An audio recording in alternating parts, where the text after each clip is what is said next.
just got one councillor that might be late because I've had no apologies. Welcome to our first RTC meeting for the 13th of March. Hope you all had a good trip. As you see, the agenda's not too huge. I have had one councillor ask that she needs to leave by 12:30, but hopefully we should be finished by 12:30. Just to give you just a bit of overview today, we have got a public forum after the apologies and stuff like that. So we have got a presenter and then two on Zoom after that. Does everyone know where the toilets are and coffee place that you need to go around a long way to get to? But if you need to, the toilets are just out through that door to the left, second door on the left down there for the ladies and gents. Any other queries before we start?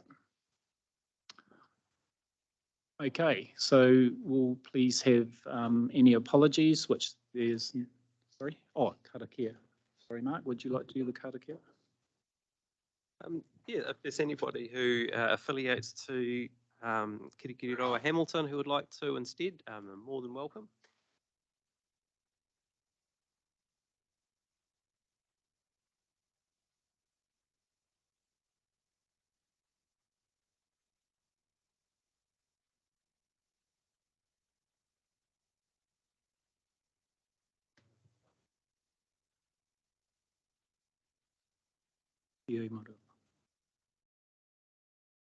Okay, apologies.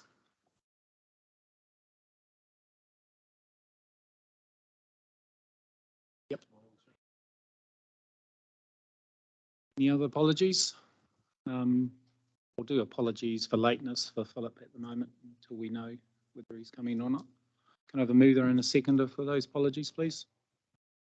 Okay, Councillor Eugene and Mayor Lynn. All those in favour? Aye. Those against? Carried. Okay, the last agenda.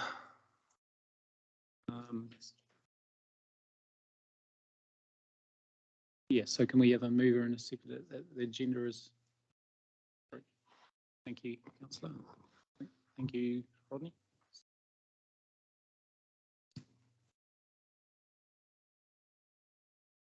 Okay, any disclosures of interest? I don't need to move that, do I? Okay, minutes of the previous meeting. Was there any business needs to arise from that? No. If not, we'll move on to the public forum. Oh, confirmation of the minutes. Can we have a mover and a seconder, please?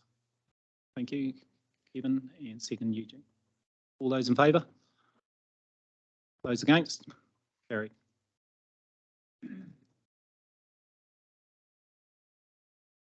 Okay, public forum. So we've got, yep, Sharon Cook here. Welcome, Sharon.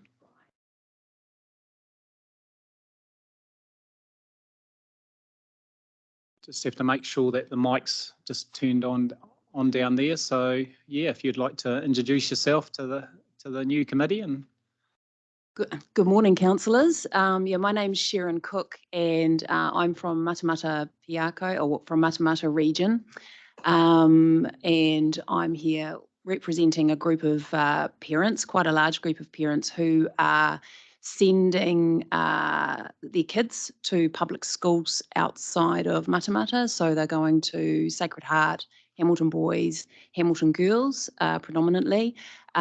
We've had a fantastic opportunity with the bus system that's in place at the moment to get these kids to Hamilton. So they're all jumping on the number 22 bus, which leaves Matamata at 7 o'clock off the top of my head. But the problem that we're having is that we're having difficulty getting these kids home at a reasonable, in a reasonable time frame and in a reasonable, safe manner. So presently we have, and I think the system's only been in place for 18 months, but presently we have the bus that leaves at 7 o'clock in the morning from Matamata and 11 o'clock in the morning. And then we kind of have the bus coming back, obviously at 1 o'clock in the afternoon and then at 5:40.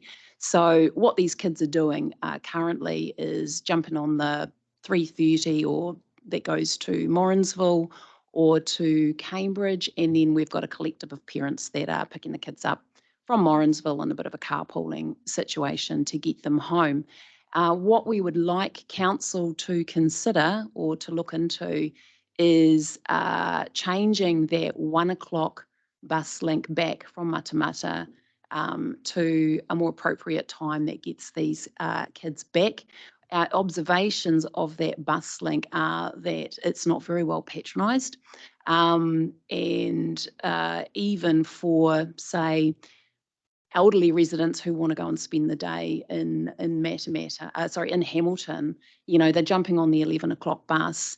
It's getting in at 12. They're not even really able to, you know, have lunch and get their hair done before they come back out. And 5:40 is far too late for anyone really who's either elderly or a kid to come back to Matamata, because it gets back to Matamata at 7. And you know, it's a bit late and dark. So that's what we're here to ask council to consider. And I see I have 2 minutes 40 on the clock. Have I covered? Yeah. Right. Thanks, Sharon. Is there any of the councillors or like to ask Sharon any questions or clarification?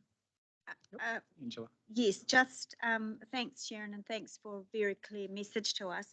So, sorry, can you just, the current bus, the latest bus is 5:30, but you're wanting to change the 1:31 to? Yes, I think it leaves here at 1. Yeah. You know, ideally we'd like to have that leave at 3. Okay.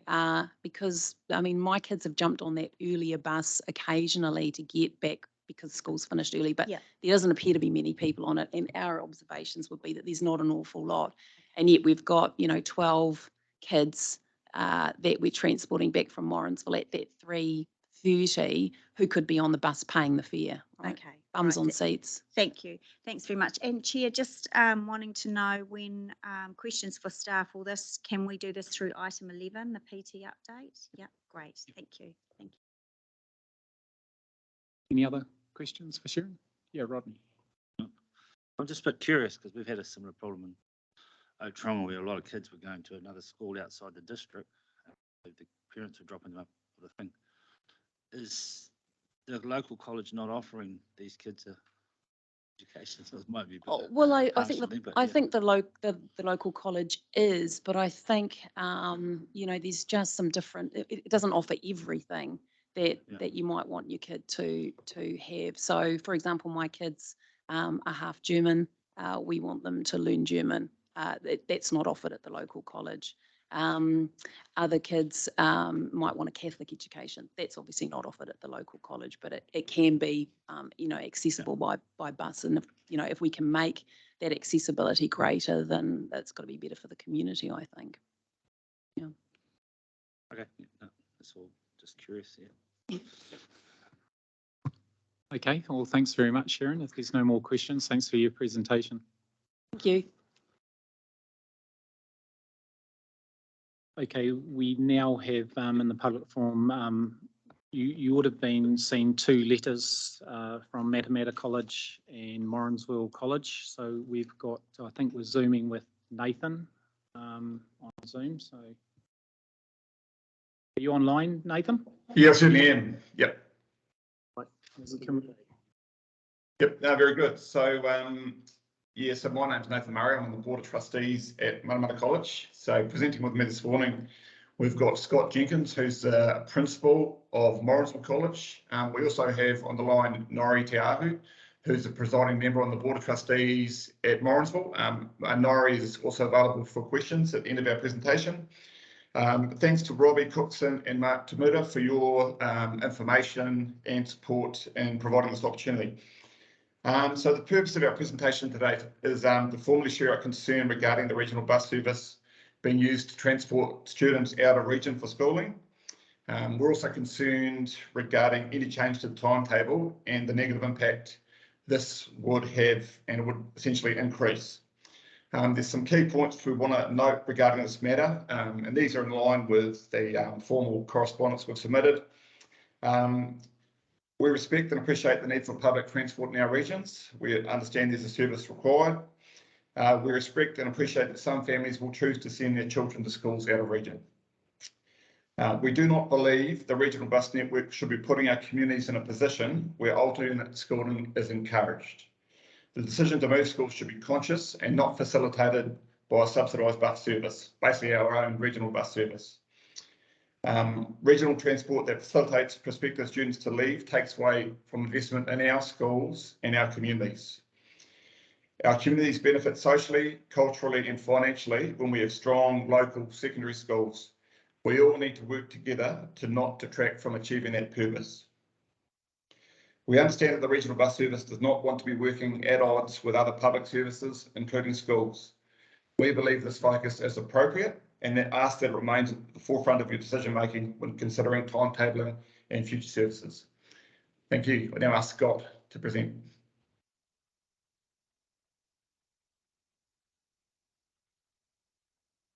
Hi, Scott. You might not be online, so just you're on mute. You might be on mute, Scott.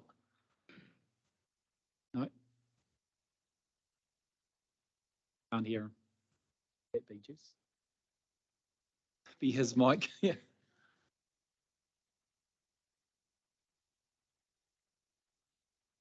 Turn off mic.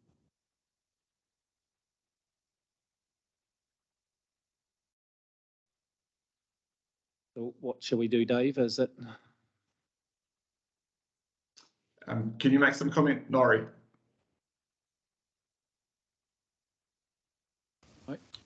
Kia ora tātou. Look, I apologise for the technical issues, but I think from Morrisville's perspective, it's about equity, ensuring that our communities have equity in terms of ensuring that we can build the capacity within our own communities and our own local schools. So we don't, as Nathan said, we're not trying to say that people don't have the right to send their children to schools of their choices.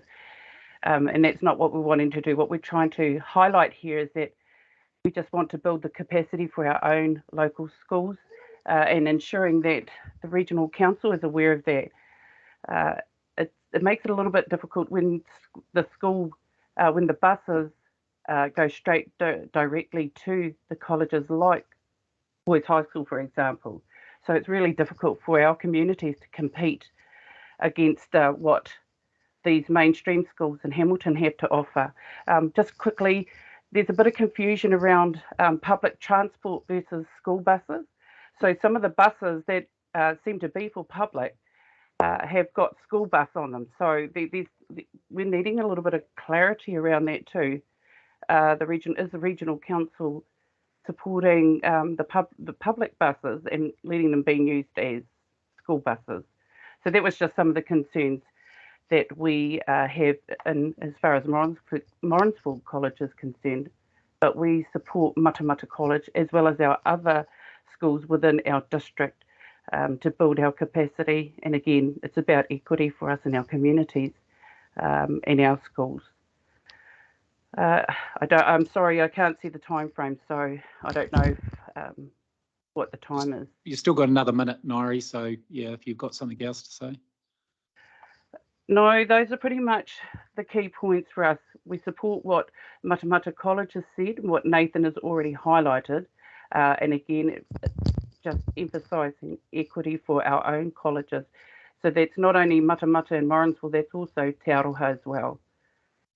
That's really all that, and again, I apologise. No worries. That's probably the key emphasis for us this morning. Okay. Thank you, Nori and Nathan and Scott. Any questions from the committee? Oh, sorry. Oh, sorry, Angela. That's right. Thanks, Chair. Thank you for your submission. We heard the submitters just before you.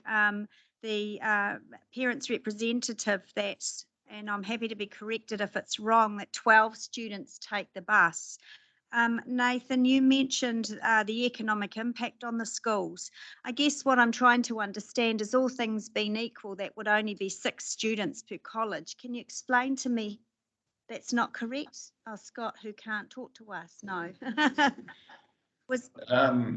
think what Sharon was referring to is that there's 12 students leaving the Matamata region.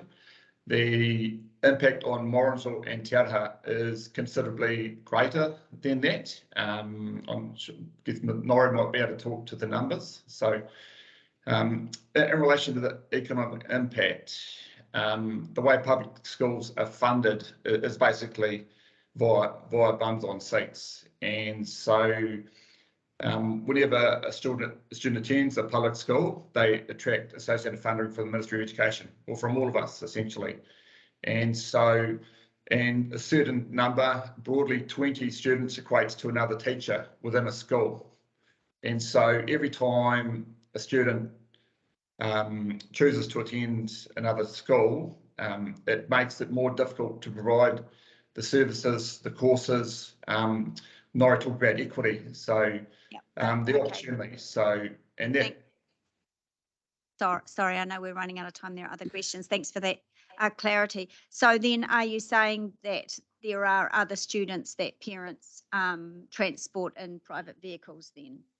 I'm not all over the detail in relation to how parents choose to facilitate. Sorry, but you're just, I'm just trying to understand. You're asking us to amend a bus service to help with school enrolments. So I'm just trying to understand. No apologies. We're not asking you to amend the bus service. We appreciate there's a need for a regional bus service. We are raising our concerns that if you were to amend the timetable to facilitate schooling out of region, that would have a negative impact on our schools and our communities.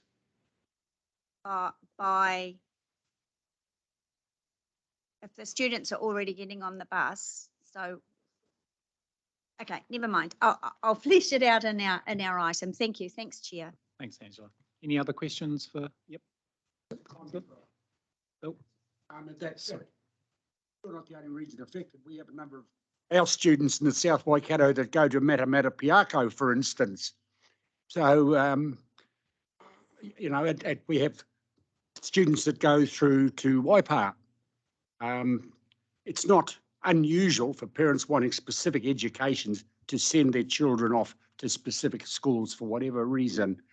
And there is a bus service that runs through the South Waikato that actually facilitates that as well. Just making the point that it's nothing that's unusual in what's happening in your area. Thanks. Right, so we'll just keep the questions to actual questions rather than statements, just so we can get through this. Kevin. But so I'm clear, your concern is that if we amend or move to amend the service timetable, that could attract other students out of district, because at the moment, if I read it correctly, it's going to have no impact on the numbers anyway, because these students are already out of district. So that'll have no impact. Is your concern that it will magnify that issue for you? We've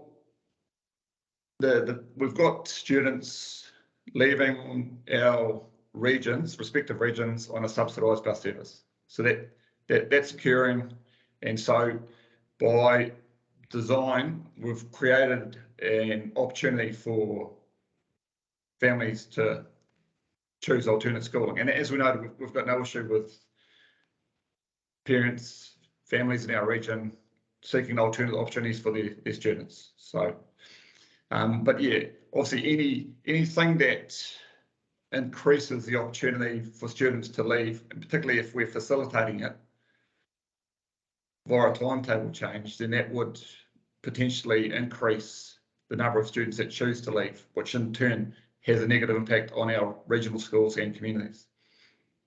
Thank you. David?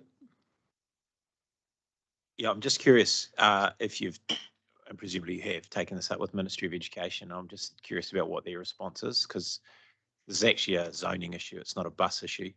And it's a similar issue in Tauranga. In fact, it's turning into a traffic problem for us because half of Tauranga go from one side to the other to get their kids to the best schools. So I'm just curious if you've had that conversation with Ministry of Education and what their response was to the zoning issue, which is actually the root cause here. Obviously, Scott's frustrated by lots of elements of that question. Could I just quickly just jump in there to say that we actually haven't got it hasn't been formalised, so we don't actually have a zone, enrolment zone set up for Morrinsville yet. So that is not the issue. We've got a busload of students that go out of our district every day, and it's chocker leaving our district. And as we said, it's not about, we're not saying that parents don't have the right to send their children, especially to special character schools. Again, but it comes back to, again, have to bring it back to equity for our community and building our own community capacity. Because if we start losing students out of our area, as Nathan's already said, it actually impacts on our funding and being able to recruit really good teachers for our rural communities. Thank you, Nari. Okay, no more questions? Yep, sorry, Councillor Strange. Thank you. Yeah, thank you for your time today to come and address us. Nairi, you mentioned about GoBus driving school buses. Now, I believe what you mean is that GoBus also contracts to the MOE as well as WRC. Was that what you were inferring? Yeah, that was an issue that's been raised by our board, and I guess it was seeking some clarity. We need some, clarity on that, because it almost looks as though that the council is actually supporting and putting on public transport for schools. So yeah, there's a little bit of, we just sort of needed some clarity around that. Okay, I might ask staff to clarify in a moment. Also within issues around your district is transporting university students. So after they finish school, giving university students an option to come into Hamilton for tertiary studies. Usually, behaviourism, etc. If you get kids taking the bus a lot younger, I'm not advocating for anything here, then, once they have the option of either driving or taking the bus, then they usually carry on taking the bus. So just wondering how it would work if we're, improving the service for university students, but not secondary students. Just sort of put that out there, how we sort of see that playing out as well. But yeah, thank you for your time. Mark, would you like to clarify that question that Nari had? Yes, Ngāti, and it might be useful for those who are newish to public transport as well. So we contract our operations out. The majority of our urban services are contracted to GoBus. GoBus also won the Ministry of Education tender for school bus contracts, or the vast majority of school bus contracts in the Waikato region. And so So that'll be where there could be a little bit of confusion about the association of the GoBus brand with the regional public transport services and also the Ministry of Education's contracted services, but they are separate. They are separately funded. The school bus services are not funded by our region via regional rates. Right, thank you. Any other questions, committee? Okay, well, thank you, Nori, Nathan and Scott. Sorry, Scott, we couldn't hear from you, but we definitely got your actions and your thoughts on a lot of questions through video. So thank you very much. Thank you. Right. On to the next agenda item, which is the KiwiRail network and investment plan, and we've got Angus here today. Thank you. Koto. I think there are some slides which have been circulated already. I'll just wait. or maybe actually, hello to those of you I haven't yet met. My name is Angus Hodson, the Group Manager at KiwiRail for Government Policy and Funding. I'm your non-voting member of the Waikato Regional Council. And the purpose of the presentation today was just to give people a bit of a flavour as to what we do with the network investments for the National Rail Network, as opposed to all of the other investments that we have, which are for major projects like the New Zealand Upgrade Program and what we refer to as our above rail projects, which is investing in things like locomotives and the ferries and sort of things that are therefore our business operations as opposed to the network, which we're only one user of. How's that presentation coming along? Look at that, perfect. Right, so go to the next one. Just in terms of the obvious scene setters, so we are everywhere, but we are nowhere near as everywhere as the road network is. So about two and almost 3,000 kilometres of track all around the country, which is dwarfed in size by comparison to the road network. But that carries about 13% of all of the freight that is moved in New Zealand on a net tonne kilometre basis. And it also enables more than 20 million passengers to be moving around in the metropolitan networks in Auckland and Wellington. I've just paused here on the above rail and below rail bit just to induct anyone who's new to us. The way that we refer to ourselves is that we're an integrated, vertically integrated business. We own the national network in the same way as Waka Kotahi owns the state highway network. And we look after that in the same way as they do with funding from the taxpayer for maintenance, renewals and improvements. And that's what this presentation is about. But we're also a user of that network. And we do that with our locomotives, our wagons and all of the freight that goes behind it. We also move some people, in fact for you. We're your operator for Te Huia. And we're also an operator for Greater Wellington and Horizons for the capital connection between Palmerston North and Wellington. And of course, we own the intra-islander ferries as well. Next slide, please. Next slide. It's just a little bit of basic information. So in terms of what we're doing at the moment, so there is a major program of renewal going on at KiwiRail. So for our above rail business, it is massive. And you can see that there with all of the many bubbles in orange, being the implementation of all of our contracts with our customers. What is that about? It's about performance. It's about lifting the share of the freight network that we carry relative to road, so that one, we get better revenue, two, we perform for our customers, but three, nationally, it has major benefits for all of you because it reduces the maintenance spend that you're doing on your roads and also reduces the overall emissions that the freight sector is contributing to for New Zealand. And then the other elements to that is things like Te Huia, capital connection, and other contracts that we have with the government. So a few things that we're doing around building workshops and stuff down in Dunedin and Christchurch, those sorts of things. Also renewing all of our old assets, so not every single one of them. The locomotives that you'll see in this part of the country are the DLs, they're the really huge ones that go up and down on the Golden Triangle and down to Christchurch. But there's a whole bunch of other locomotives, particularly down on the South Island, that are 40, 50 years old. That's pretty old for a locomotive. So those are all getting renewed over the next couple of years. So by 2027, all of the really old parts of our fleet will have been completely renewed. And what that means is that the mean distance between failure, so how long it takes for you to be able to drive your locomotive around, go from very low kilometres to very high kilometres. It means that they will be more reliable for our customers. It means that they will have far fewer things that will have been taken out of service and put into our workshops. So that's the game changer for us. So over the next couple of years, we'll see more of them come through. I think at the beginning of next month, we'll get the next batch of new DL locomotives coming through. So things will be changing really over the next couple of years, which is really exciting. Relatedly, the inter-island ferries, I'm sure everybody here is well aware of the issues that we've had in the last 6 weeks, which has been pretty huge amount of work. Those ferries do need to be replaced, as we can all see. It's bleedingly obvious. They are being replaced. We'll have 2 new ferries coming in 2025 and 2026.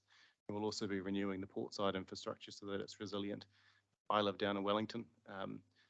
We know we have earthquakes. We had one on Saturday night. So they need to be renewed, and they need to be renewed to the seismic standard that we'd expect for that lifeline utility. I'll stop there in terms of the above rail pieces, but I can go into detail on any of the other bits. There's obviously a tourism and passenger business that we have as well. What I wanted to focus on now are those bits in green, which is what we're doing in the network, and that's the area where you are most interested in formally, and for me being here. We deliver a major program called the Rail Network Investment Program. It's a new program. It was approved by the Minister of Transport in June 2021, and it's the very first time that we've done that. So previously, we used to get funding from here and there, and we'd go and do a little bit of work for a particular projects, whereas now it's a long-term program, an ongoing program, in exactly the same way as you do for your local roads and Waka Kotahi does for the State Highway Network. It's funded to us by Waka Kotahi. They are our monitor. So we send all of our reports to them, not to David, a different part of Waka Kotahi, but if he wants to be copied in, I'm sure I can get them to him. Yeah, but what does it do is if you think about how you look after your assets, so there are a whole bunch of improvements that we're making, and they're the really exciting bits that people love to focus on. So those are things like through the New Zealand Upgrade Program, we're drawing extending the Auckland Metropolitan Network south from Papakura to Pukekohe. We're doing that by putting thousands of posts and overhead cables above us and putting major transmission connections into the network. What does it mean? It means that Auckland's metro services will be able to extend down, and it enables the land use development that's required across that corridor over the next couple of decades. Those are all lovely, exciting projects that have a start and they have an end, whereas the maintenance of the network is done through the ARNIP. That's how we do it. There are a whole bunch of other things, but they are relatively small. As the PGF investments that popped up over the first 3 years of the current government. You go to the next slide, please. Just for anyone who is very, very interested in transport policy, this diagram is not actually that easy to read. But what is it saying? It's just making the point that now that we have an ARNIP, it's actually integrated in the same planning processes this committee knows really, really well, which is the government sends a signal instead of Waka Kotahi coming up with an NLTP and you guys coming up with an RLTP, we actually do an RNIP. And we do that with reference to what you guys will put out in your RLTP later on this year. I'm sure you'll have some statements there around the value that rail provides to your region, because obviously we do, and you said that last time and the time before that. But this time around, KiwiRail will actually be able to formally respond to that by saying, these people have prioritised these things. It's really important that we line up with what they're saying.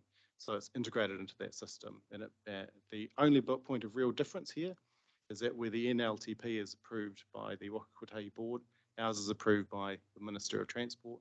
Why is that? It's because the only a minor part of the funding, which is actually in the next slide, I think. Maybe not. A very minor part of the funding there is actually from what we all regard as the NLTF, being the road user charges and fuel excise duties component of funding. The rest of it is paid for by a top up to the NLTF that the government does on all of our behalves using our general taxes. What is it doing? So our ARNIP is funded through 2 activity classes. First one and the main one is the rail network activity class. I'll draw your attention to just one cell, and that's the middle one in grey. It says 790. The reason why I'm drawing your attention to that is that that number is bigger than all of the other numbers. And the reason why it's bigger is that what we're doing is addressing underinvestment that has occurred in parts of the network, so that the national network is raised to a condition over the next 10 years, resilience and reliability. That number is larger because that largely is a renewals program. We're going out there and lifting up what's there, completely replacing it with better stuff. What will end up happening as we get to the end of this decade is that you'd expect that number to drop, and you'd expect that maintenance profile to sit around that, adjusted for inflation, but that'll end up being the level of investment that goes into the rail network for just core maintenance, because we will have done a very large renewal program as we're doing at the moment. We'll also draw your attention to the very small number there, which is the 50 million. Pretty modest improvements, and that's why I talked earlier about the New Zealand Upgrade Program. So usually when there are major improvements, the government just funds those things as bespoke projects. It may well be in the future that they'll be funded through that activity class, but really it's up to them. The next one.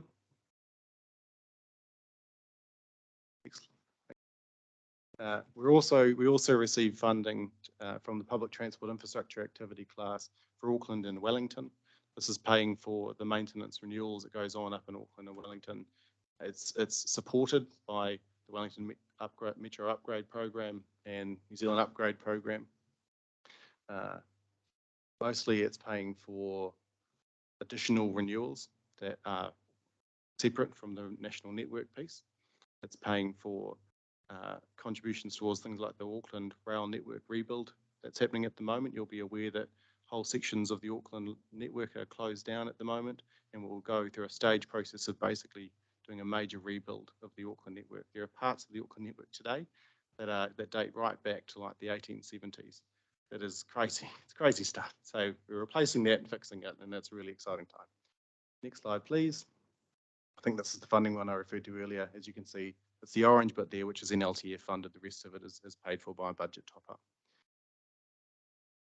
I suppose the reason why I wanted to draw attention to that is often one of the questions we get is why should my road user charges pay for rail?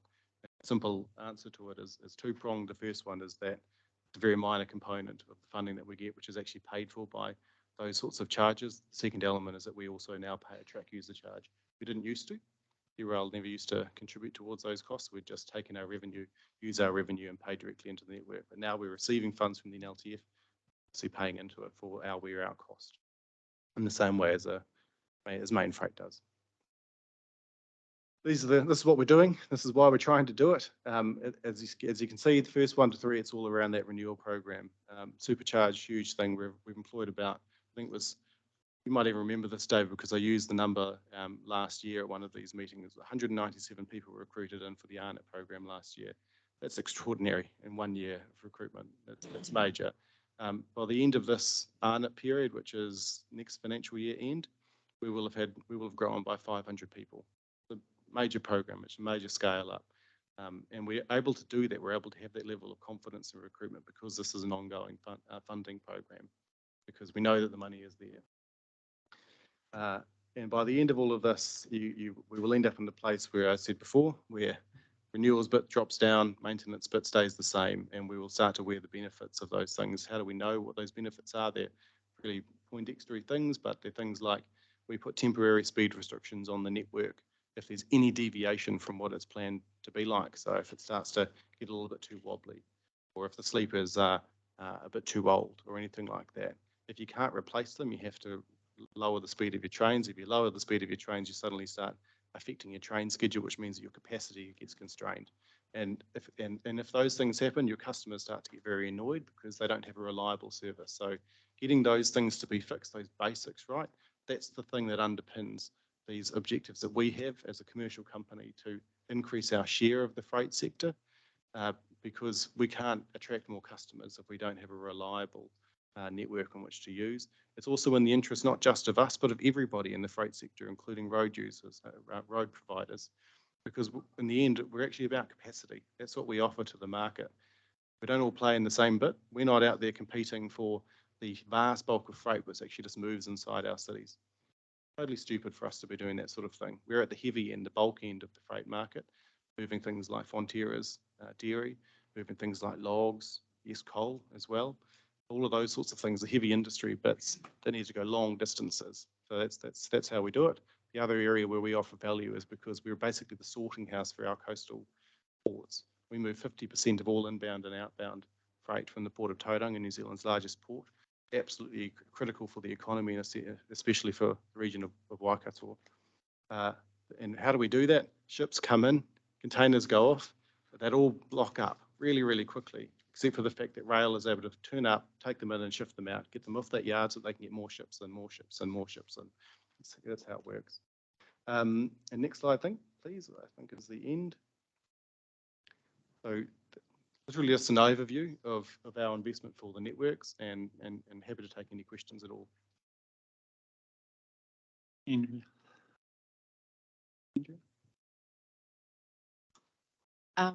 Just a question, me or Claire? Yep. Me. Yeah.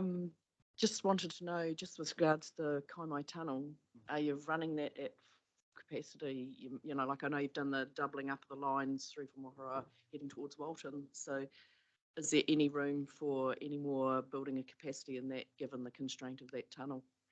We're not running it at full capacity. There is room to be doing more. As Port of Tauranga volumes grow, there's a simple way to do those things. So for the next couple of decades, we'll be able to extend the crossing loops at either end of the tunnel.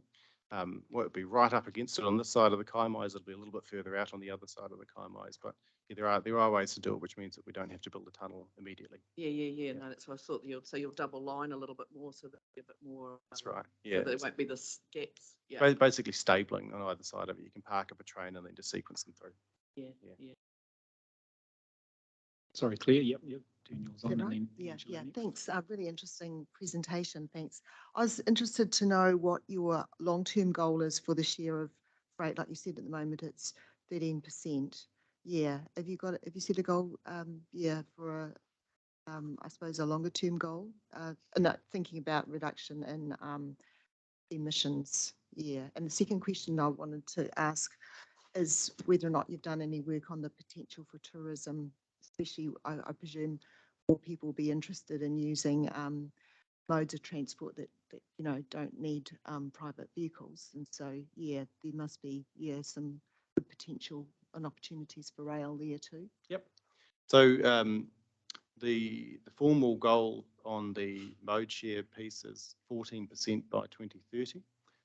Bearing in mind that the whole freight system is growing in one big amount. So while 1% shift might sound like a very small and lacking in ambition piece, actually the entire freight market is growing. So that's proportionately a very, very big lift. Obviously, we'd like it to go bigger. And I guess the thing that I'd say is we haven't yet set a firm target beyond 2030, but clearly it's bigger than 14%. And the associated bit to that is that by the end of this decade, we'll have those new wagons in place, we'll have those new locomotives in place. The benefits of this ARNIP investment in terms of the performance of the network will actually be in place. So getting ourselves to 14% is what we can do while we're doing all of that rebuild program. Once we're past 2030, the network will be different, our assets will be different. So I would expect that our share of the market should be able to grow from that point. On the tourism side, so yeah, we have a tourism business. One of those services runs through here every day at the moment. Sorry, been the Northern Explorer from Auckland to Wellington. We also have a Coastal Pacific from Picton to Christchurch and the Transalpine, which is one of the top 10 rail journeys in the world. Always worth saying that. We had to pause them for about 18 months altogether because of COVID. About 65% of our market is people from offshore. And obviously when you have very few people coming into the country, it was a really tough time for them. We restarted all of those routes and we're actually improving the products that we're providing. So one thing that's quite exciting next month is that there'll be a brand new carriage operating between Christchurch and Greymouth with a brand new kitchen inside it, meaning that we'll be able to be cooking fantastic food for our customers. And it's that level of service that's going to be increasing. So the experience for our tourism services are going up, which is great. I think the bit that you were talking about is people's ambition to be moving. That's a different thing.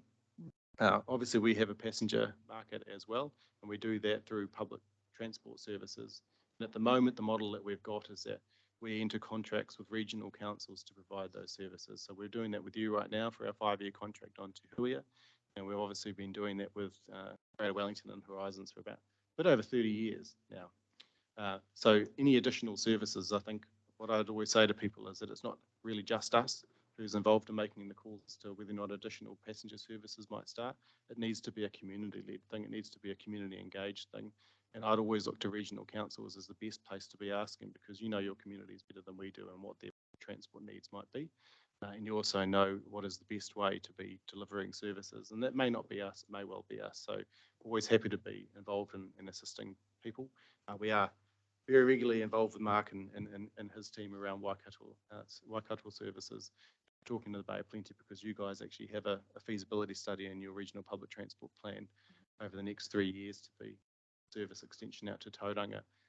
I was with the Tauranga Bay of Plenty RTC last week and made the point to them that you guys are doing that. So kind of keen for them to be involved as much as they would be.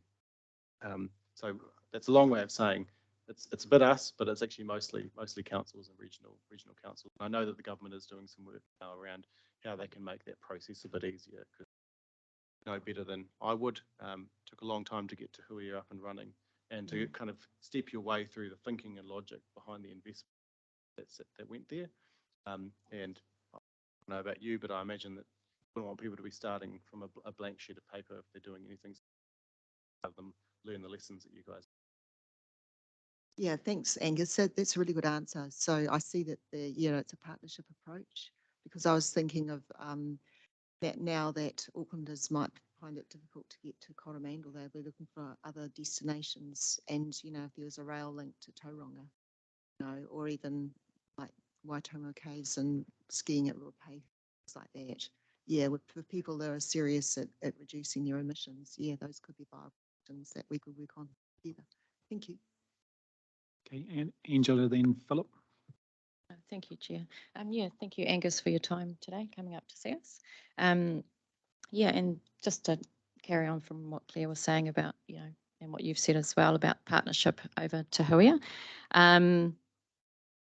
Yeah, just wanted to ask a question around your locomotive renewals. Are they diesel or are they battery electric? The ones that we're ordering at the moment are diesel. They are far more fuel efficient than what we've currently got. If you go, does anybody here own a car that's 40 or 50 years old? I bet you it guzzles your gas much quicker than your new cars. So they are diesel. We are looking at what we can do in the future with different technology, because there is some really exciting stuff that's going on around the world. There are things like hydrogen trains and those sort of things, but at the moment the pull power that they have is really well suited to light duty services, so small branch lines or passenger services. Don't weigh quite as much as heavy freight. But diesel at the moment is the right way to be going. Good news is, though, is that as fuel can change, we're ordering our things, so that our locomotives, so that when it comes the time to transition to something else, we'll be able to make that shift. Cool, thank you. Just a couple of further questions as well. You're above rail investment in your rolling stock. We know through our PTP and our LTP last time that our neighbouring regions are really keen to have the interregional passenger rail expand. Is there a nationwide consistency in rolling stock for passenger rail? No, there's not. It's a bloody good point, because obviously it's the same as your buses. You'd want to be having a national spec. At the moment, in practice, there is for interregional rail, because they're all the same carriages that we're using for the Capital Connection and Te Huia, but I think it's actually something that we'll be working on together over the next couple of years, is come up with whatever may end up replacing Te Huia. We're going to have a look at the appropriate rolling stock is. And I guess the associated bit is that Greater Wellington have actually done quite a bit of the work and thinking on this in the last couple of years. They're planning on renewing their stock for their entire metropolitan services. Of course, if you think about Wellington, while they may not consider themselves to be part of the Wellington region, the Wairarapa is very much a proximate part of the Wellington region, and it has a train service that goes out there. It's not electrified, so what Greater Wellington is thinking of doing is getting units that can make use of their DC network, then shift over, and once they go beyond that network, they just start using a generator that self-propels them. It's an eminently sensible thing to do, because the alternative otherwise would be you have to stop or you have to extend your electrification, and that's quite a costly undertaking. So I suppose if you're thinking about this part of the world where you've also got an electrified network, it's a good bit of tech to be looking at. Yeah, just on that electrification, we know there's a gap between Hamilton and Pukekohe at the moment. Do you have any insight as to what might be happening in regards to electrification? We're currently not looking to extend it beyond Pukekohe at the moment. One of the things that we do as part of our RNIP is we do a 30-year network plan. So that is one of the questions that we've got around at what point actually does it become sensible and necessary, either because of the demand from expansion of Auckland, the expansion of Hamilton, from a passenger perspective, or based on the demand from the freight flows. So we are interested in that. The associated piece to all of this is that customers are definitely wanting to have a low carbon solution. And you're extending all the way to Hamilton, you're basically saying you want to be younger as well. So those are very interesting questions. At some point in the future, I think it's a matter of when, it's not a matter of if, but we are starting to think about the when question. Thank you, Angus. It's exciting to see that we're thinking about the whole corridor in its entirety. So thank you. for your time. Worth noting as well that Mr. Muldoon, when Kaimai Tunnel was designed, retained some provision for electrification to go through the tunnel. So that is helpful. Councillor Phillip. Thank you, Chair. Thanks, Angus, for a really good presentation. It was really interesting. The question I have is around capacity. You commented your aim over the next 10 years to really ramp that up. With the ferry system, you're ordering 2 new ferries, and at the present you've got 4, I believe. Are you going to increase capacity on the ferries as well, or is there going to be a bottleneck there? Like, are you going to bring bigger ferries in, or are you going to put more on? You mean between now and the new ferries coming through? No, well, you can't do anything until the new ferries get here, obviously. But No. are you increasing the size of the ferries? Oh, I that you've get ordered? you. Yes, absolutely. Yeah. So to take the extra capacity. Yes. Yeah. So the current fleet, we're basically going from, I'm going to get these numbers slightly wrong, but the new ferries are about 50% wider. I think that's right. 50% wider and 30% longer. So they are much bigger. Yes, it's a smaller fleet in number, but the capacity on that for both for freight, for passengers, for private vehicles, for the whole thing is and for rail freight as well, is considerably larger.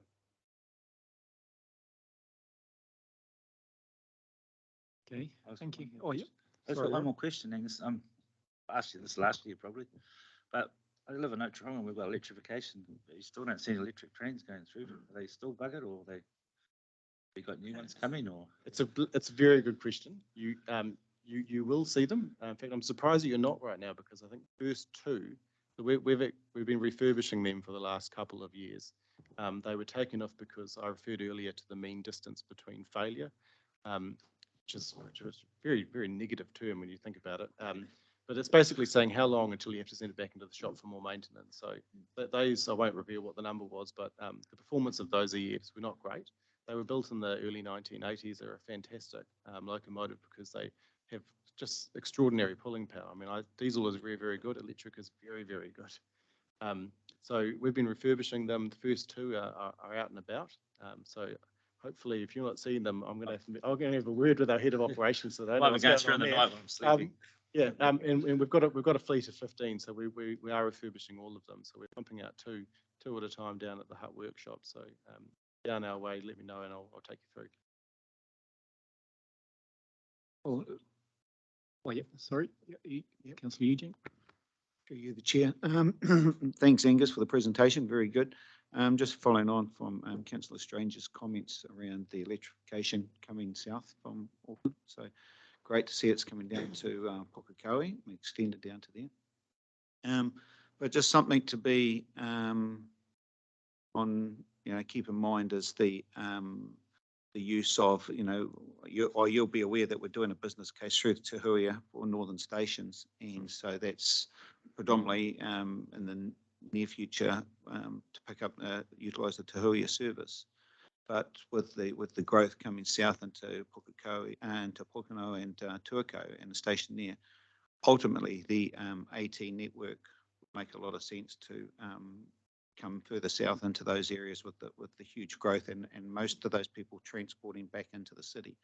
So using those alternate fuel type of locomotives, electric battery operated, so they could come further into that area is pretty important, especially when we're talking about, when Claire's talking about emissions and stuff like that. So just more of a comment really, and KiwiRail to be well over top of that sort of area, and how we're growing with Te Huia and yeah, thank you. It's a useful comment. I suppose I'd say the obvious, which is put those sorts of comments in your RLTP because it's useful for us.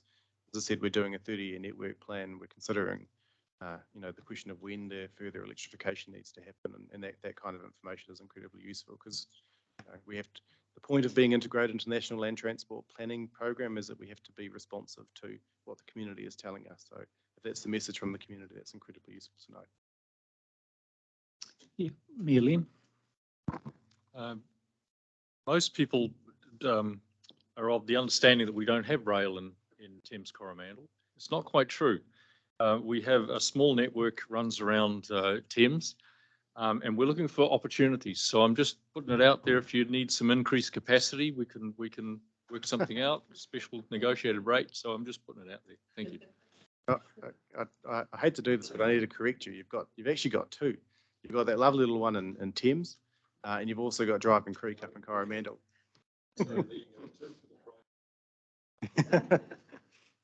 Well, if there's no more questions, thank you, Angus. I mean, obviously, you know, we've had media reports from the minister, you know, saying that, you know, the future focus is on climate change, and I think emissions, if there's any network that can do that, it's the railway network, to get less vehicles and more people off the road.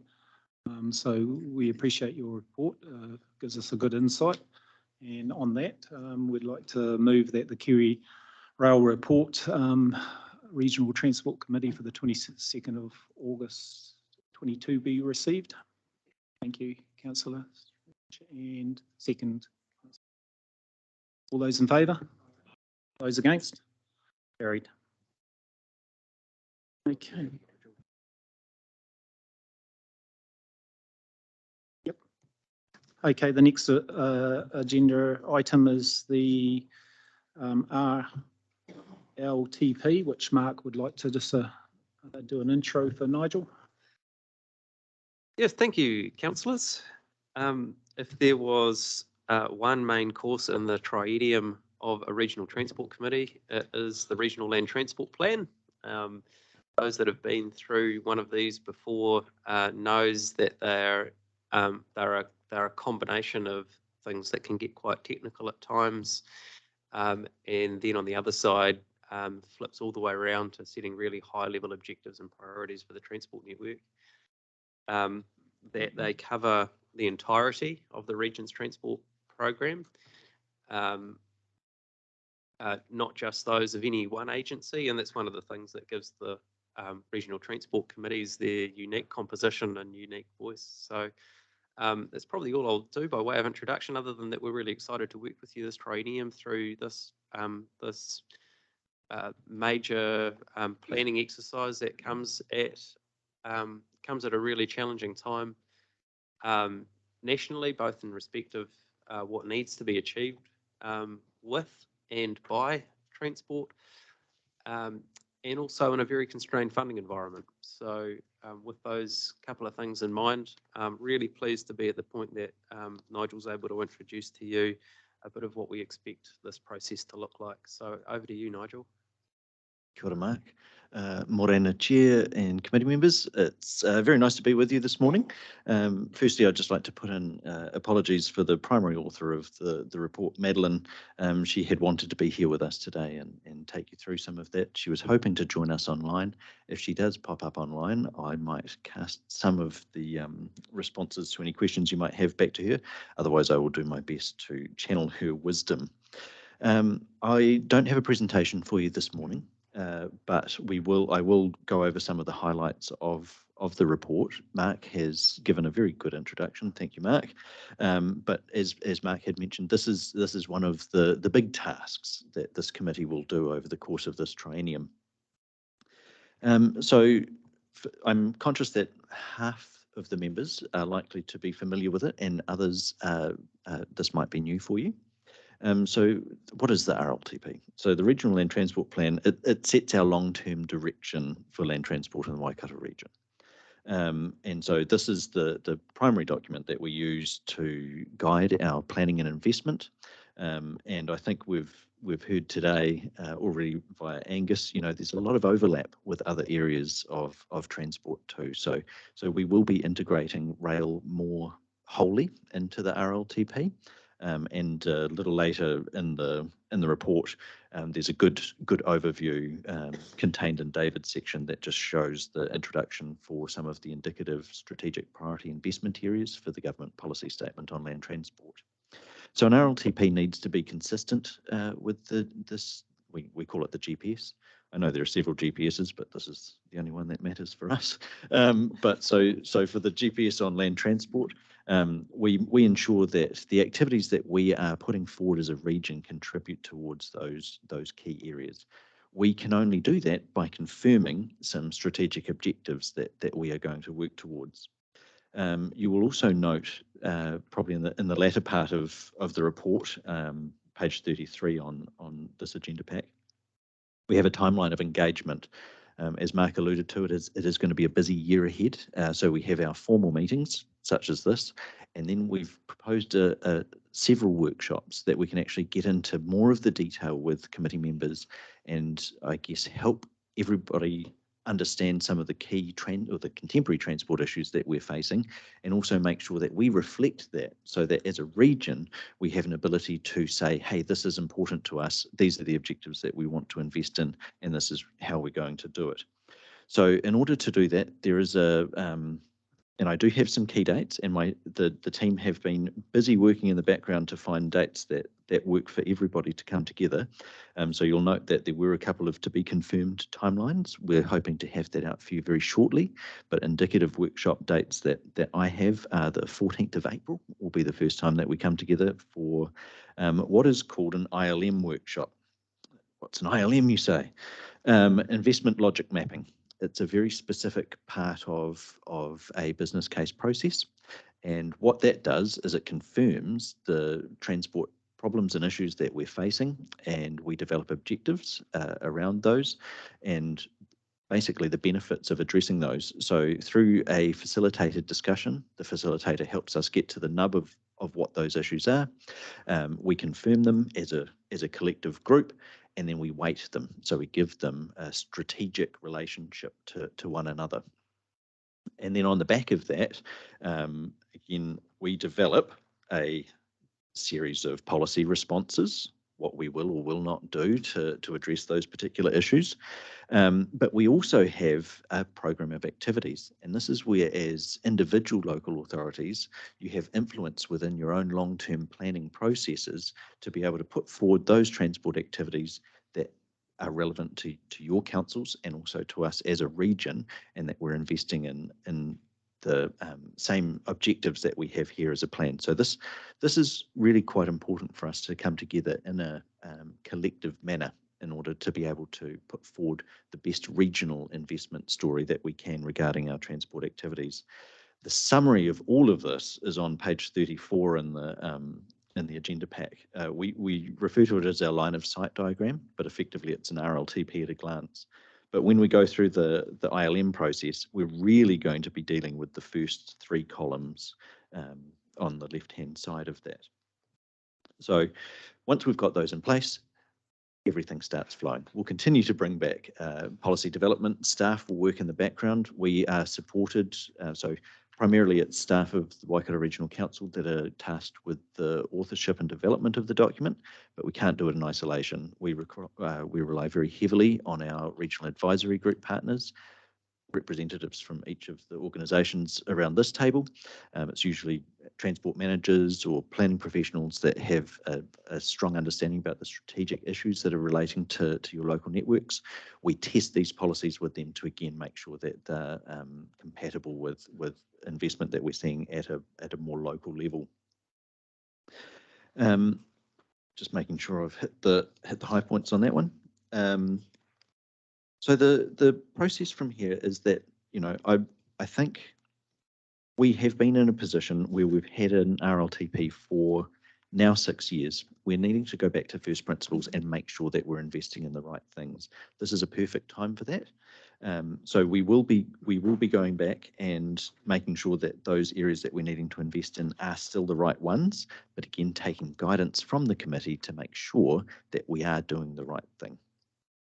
So there are a number of key drivers that you'll see that in this 2024 RLTP that we will be taking account of. I won't go into each of those, but suffice to say, there has been a lot of policy development in the last 3-4 years that we're going to need to take account of, not least of which climate change and road safety, including mode shift. We're also seeing different responses in terms of how we develop and build our towns and cities, and how do we take account of that too. So and also funding, as it always comes up is always a challenge, and we know that that has changed significantly in the last few years also, and how do we respond? Ultimately, we're going to have a two-part document, the first part of which is our strategic intent and the policy framework, and the second part is the program. We'll assist more with the program later in the year, but first we really need to just nail that strategic component up front, because that will again guide transport investment. So just by way of note for the timeline, so 14th of April will be the next workshop that we're proposing to hold with committee members. And then a month later, we'll have another one on the 15th of May. And then we move more into the scheduled programming. We've got one in June, our meeting in June, but equally there'll be another 2 opportunities for workshops later in the year. We will get those into members' calendars, and again, before any workshop that we engage with, we will develop an information pack that will be circulated to members for review, and that will form some of the basis of the discussion. But in those workshops, it's really an opportunity for us to hear from you as members about what is important, so that we can reflect those views in the document itself.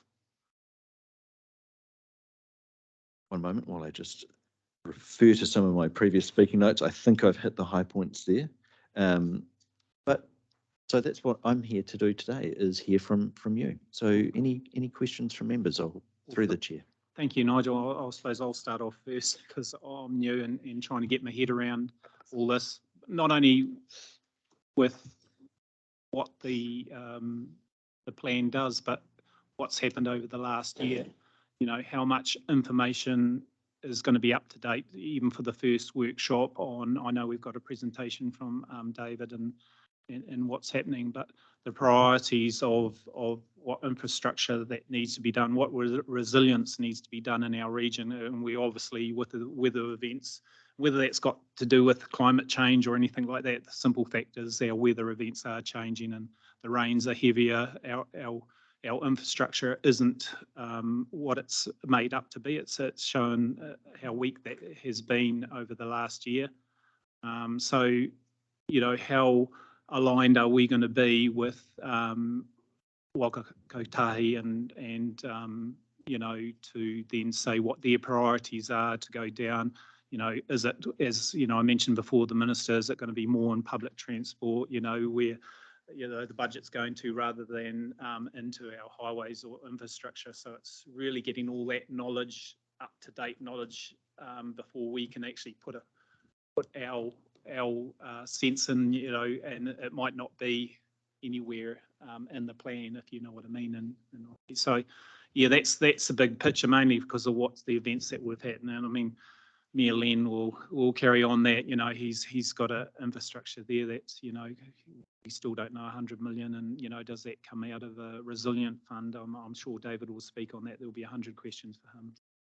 I suppose that's where we need to get to, Nigel, is when we're doing our plan, is just that we've got that up-to-date information, that we know, right, that's taken care of there. What's the next priority in our region for all the councillors?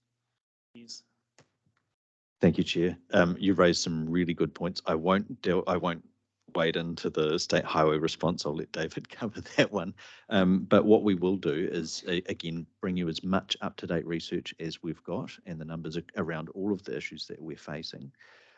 So again, you're very right. You need that information in order to be able to make the best decisions about where we invest going forward. We are likely to have that pack developed before the end of this month. So staff are working on it at the moment, and we'll be circulating that to the RAG to come back to. What you have raised there is the two-part issue that we're going to need to do.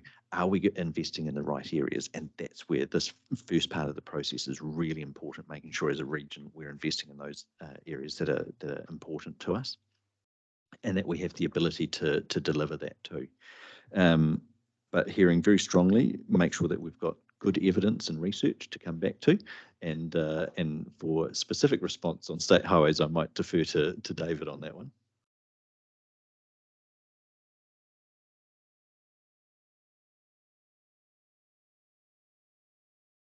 I've got a loud voice, but perhaps not that loud.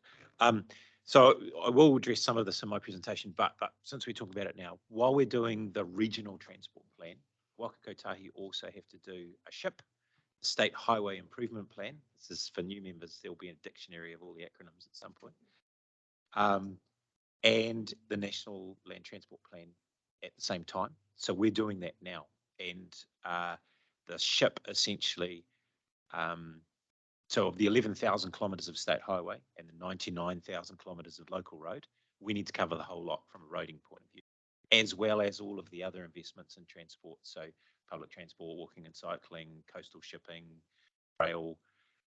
So we are doing our national view around the state highway network at the moment, and our work on the National Land Transport Fund, which covers all those other investment strategies.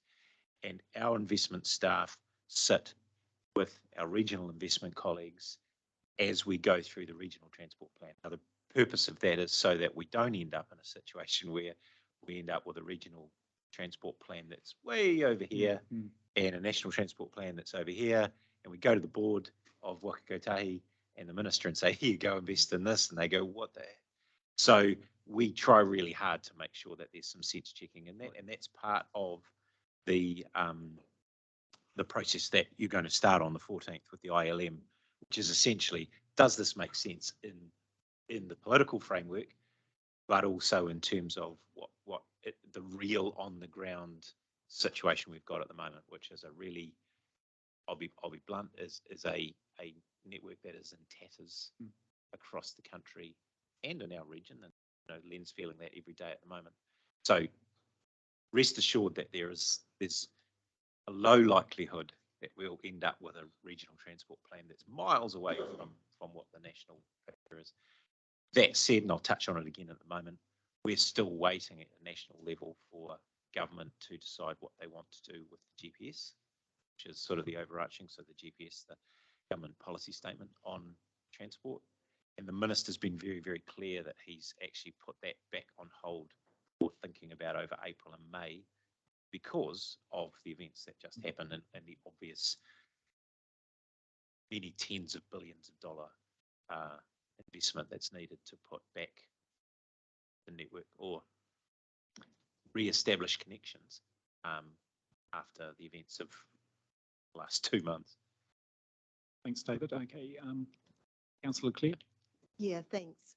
The question I had was, there wasn't any information on the performance of the previous plan, how we got on with the targets and, whether or not you had measures in place for, some of the priorities, but maybe they weren't the right measures or something. So I'm really keen to see some work on that so that we understand how the previous plan has worked out, because that'll help us, developing the new plan. Yeah.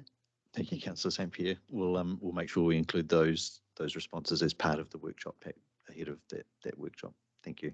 Councillor Strange. Thank you, Chair. Thank you, Nigel, for your introduction. Excuse me.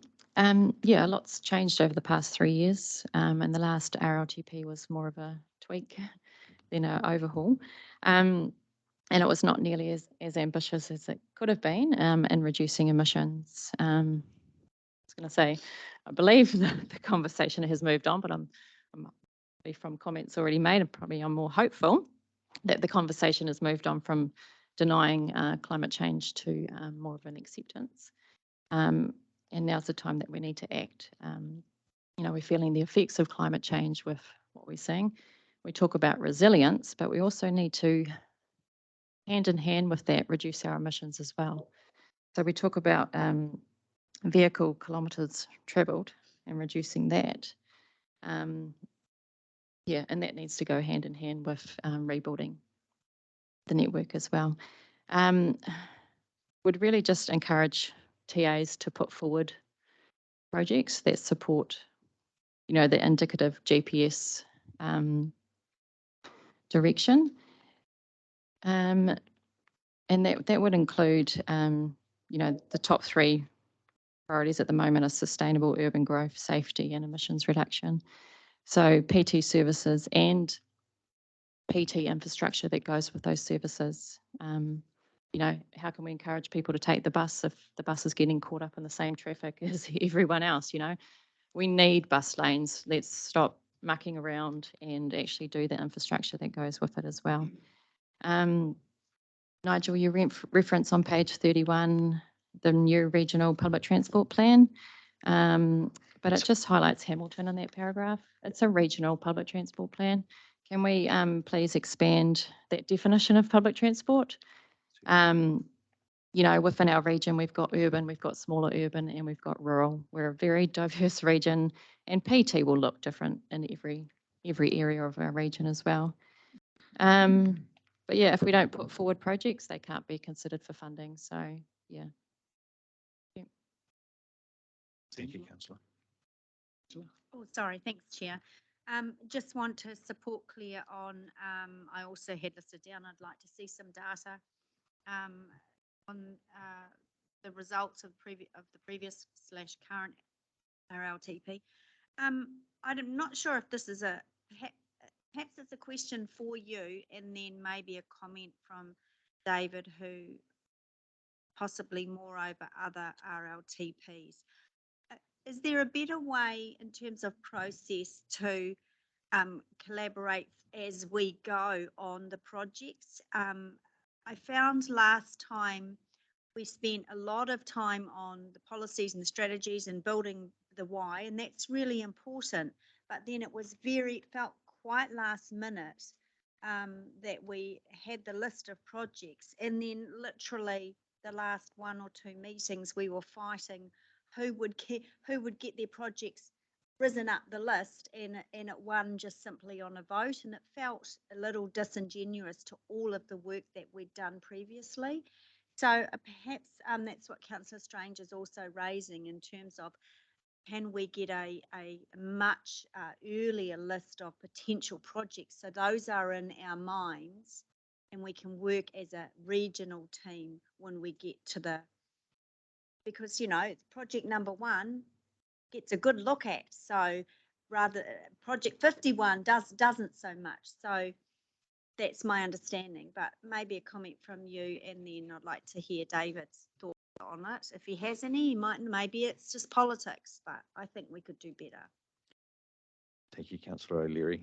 Look, I completely agree. I think the earlier that we can see work that is regionally presented to us as a collective group, the better, because it does give us an opportunity to understand what's out there. I'm also aware, because the activities that we have going into an RLTP need to be supported by their council processes for us as local authorities and through the State Highway Investment Proposal. So we've got 2 aspects that we take account of. We're very early in the preparation of an RLTP ahead of a long-term plan, and that sadly is something that we've never been able to resolve.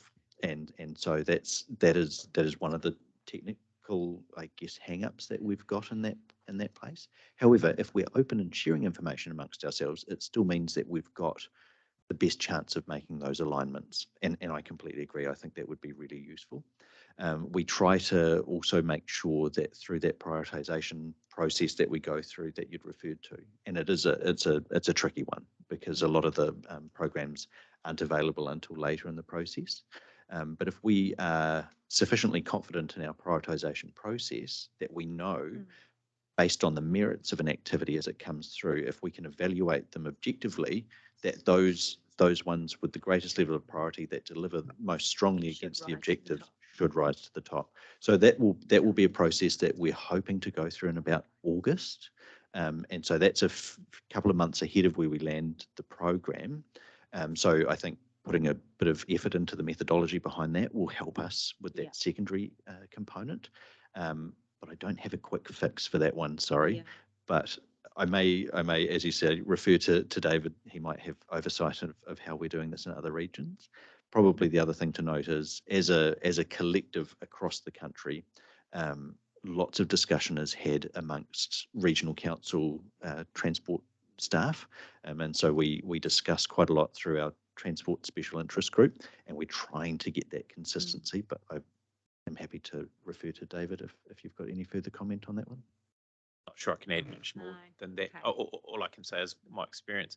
I came in at the end of the last process, so this will be my first round in the full process as well. What I have seen is there's pretty much consistency in terms of approach across the country, and Nigel's right. The biggest challenge you've got is that proximity to LTP processes, and this time we've also got the VKT process running with MOT kind of parallel. The saving grace maybe is that they're going to set some preliminary goals and investments around June. So as you know, Nigel's timing of August, it's not bad. You'll have a good view of what the VKT priorities are as you roll into that. But look, every region has the same challenge in that you've got quite variable needs. You've got a large metro that's growing with really high aspirations around getting people out of their cars, getting public transport moving, and then you've got lots of smaller rural towns that frankly, the priorities are different and the investments are different, and how they play relative to each other. That's your challenge as a transport committee. Thanks, Angela. Any other questions? Nigel? Yep, Len? Mayor Len? Yep.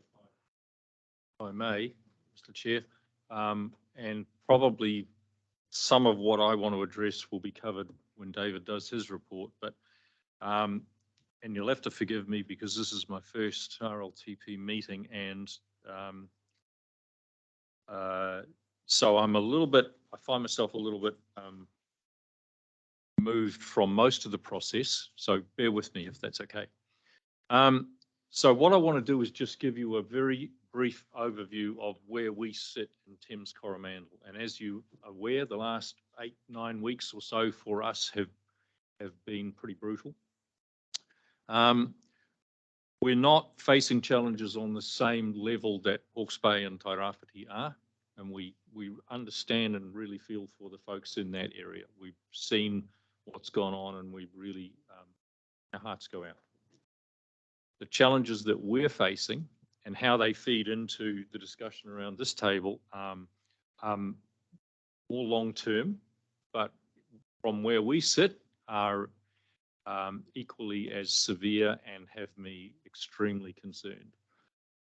For us, the world has changed. We had a roading network which worked to a point.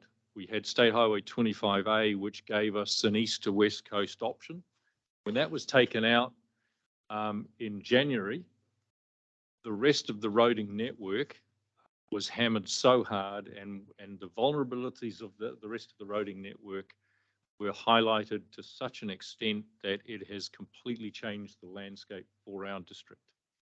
So we are in trouble, and we don't know how to fix that apart from massive long-term infrastructure and roading investment, which can really only come from government level. So that's the situation that we face, that we find ourselves in. The roading network, the days of patch it up, rehabilitate and move on are gone. We live in an age of climate change, and nobody here disagrees with that. But what that means is that the severity and the frequency of these events, every single one of those events takes our roading network out and puts us back into a situation where the economic and social welfare of our district is really struggling. So we've got people now, the businesses are starting to close. And people are asking the question, is it worth being here, and is it worth investing in our district? So I'm just putting that out there so that the people around this table are fully aware of the challenges that we face. I don't have any answers. David, I've gotten to know David probably more than I ever want to over the last few weeks. He's done a fantastic job in his team. The path forward is working together with Waka Kotahi. Everybody at regional level and across our district councils is very, very much part of the solution, I think. And so we look forward to working together with all of you here and collaborating and getting to a more resilient district in there. Thank you.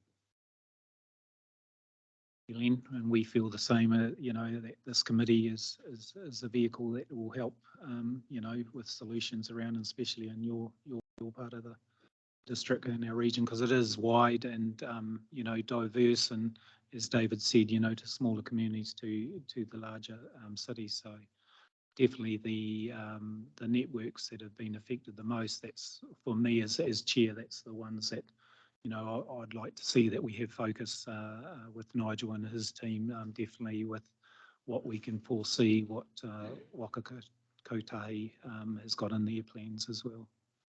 Any other questions for Nigel in the regional land transport plan? If not, then I'd like Just, to. sorry, Oh, Mike, sorry, just yeah, Kevin. more of a comment. Can I just support Marylene's comments on that? I just, depending on which of the researchers and pundits you believe, the window of opportunity on climate change went from 10 to 15 years to yesterday, and just kind of closed. In terms of our workshops going forward, what I'd like to see is, I'm looking at page 30 of the agenda under climate change, item C under climate change resilience and climate adaptation.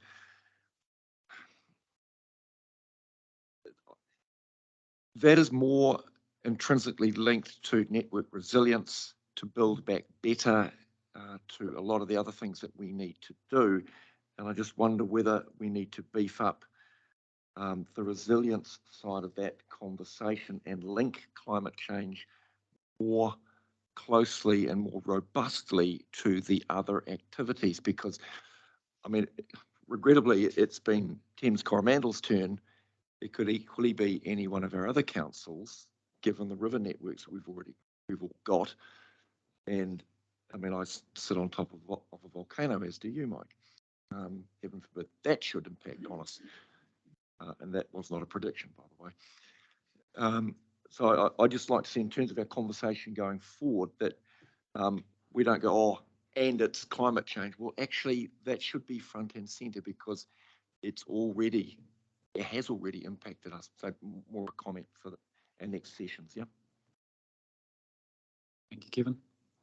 Okay, Nigel, no other questions on this? So we'll like to move that the report for the regional land transport plan be received. Can I have a mover and a seconder, please? Thank you, Rodney, and second, Andrew. All those in favour? Aye. Those against? Carried.